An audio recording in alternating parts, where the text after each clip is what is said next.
In this video, we will continue our discussion on basic commands to execute in the terminal. Specifically, we'll be covering archiving and compressing. So we do that using tar and gzip.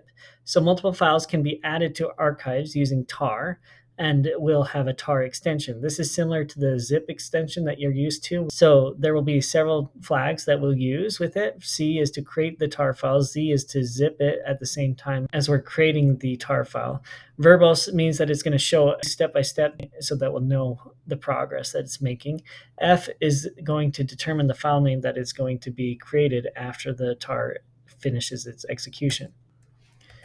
So if I wanted to add the secrets.lst file and the scared.txt file to a new archive that I call files.tar, I would do this by saying tar cvf files.tar. And then inside of that files.tar archive, I'm going to put the secrets.lst and scared.txt. And I can also add directories to this as if I wanted to as well. To compress this files archive, I would say gzip and then files.tar.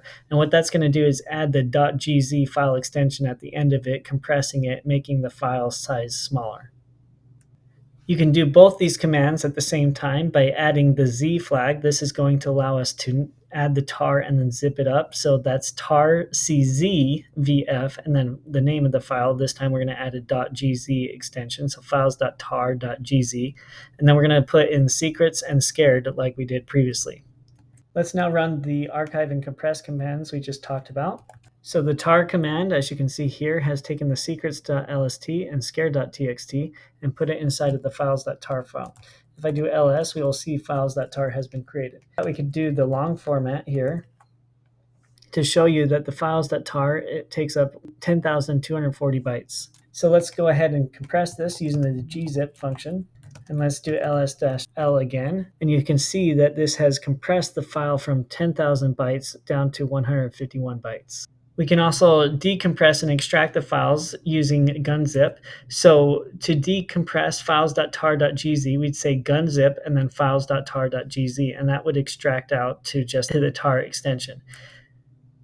Files can be unarchived using the X flag in tar. So just like we had C, we are now going to have X, which is going to extract it. V is verbose again, and file is what we're going to extract those files into. So for example, if I wanted to extract the files from the files.tar file, I'd say tar xvf files.tar, and that's going to extract them into the directory. So let's go ahead and undo what we just did. We will use gunzip. So that decompressed it. And we can see that we're left with files.tar. We can then extract the contents of this using the tar function.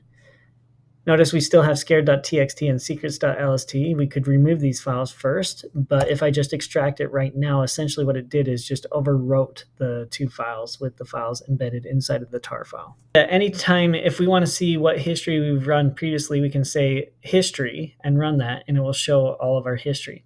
We can run the previous command by just doing 2 exclamation points, and it will run that again. The up arrow is a quick navigation through our history, and the down arrow will navigate back to the next command. So if there's a command you've run and you want to change, you could just hit up arrow, make the change, and hit enter. Control R opens the dialog to search all your past commands. If you run the clear command, you can clear the contents of the terminal. This does not affect your history. So if I run the history command, we can see all the actions that I've run previously, or I could clear this. And then if I want to cycle between the commands, I could just press up or down to cycle between the previous commands that I've run. The next command we're going to cover is the remove command. This allows us to delete files or directories. Files that are removed in this way do not go to the recycling bin like you're used to with deleting files on your graphical user interface. So be careful with this command. You can also add a few flags. F is going to force the removal without asking you to confirm the deletion. R is going to delete files recursively, and then I will ask you to interact with every file or directory before you actually remove them. So if I wanted to remove all the files that we've previously done in one command, I could say rm secrets.lst, scared.txt, files.lst.gz, and files.tar. That would remove all those files. Additionally, if I want to remove a directory, I'd say rm-r, and then the directory I'm going to remove. So if we had a forensics directory, we could do it that way.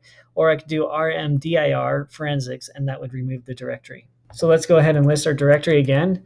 This time we're going to remove files from this directory. Let's go ahead and remove the secrets and scared and files.tar. So here's the command to do that. I remove all 3 files with just the rm command. Now let's have you try some exercises on your own. So open the terminal, pause this video, try the following on your own, and then come back and check your answers. All right, welcome back. We're going to go over the learning activity exercises. So first thing it asks us to do is to exit the commands folder. So we're going to go cd space ... Then we're asked to archive the commands folder. So we'll use the tar function to create a file called commands.tar, and we'll put the commands folder inside of that tar. When I run this, you'll notice that all the files within inside the commands were now zipped inside of that. So we just listed the directory. You'll notice here now that we have a commands.tar file. If I do ls-l, you'll now see that it is 20,000 bytes. So let's go ahead and compress this now. All right, so let's do a ls-l now, and you'll see that we have shrunk that down to 334 bytes from 20,000 bytes. So now we're asked to remove the commands directory, so we do rm-r, and then we'll remove the commands directory. If I do ls, you'll notice all we're left with is the gzip file. Then we're asked to uncompress the commands file, so we'll do gunzip, and we'll do commands.tar.gz, and then you'll notice that we're left with commands.tar.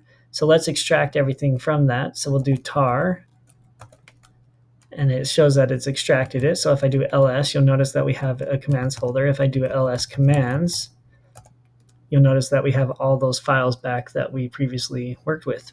And then we can show our command history for everything we've done. Thanks for watching my video. Feel free to click the links here to watch the next video of the playlist, continue to the next playlist, or subscribe.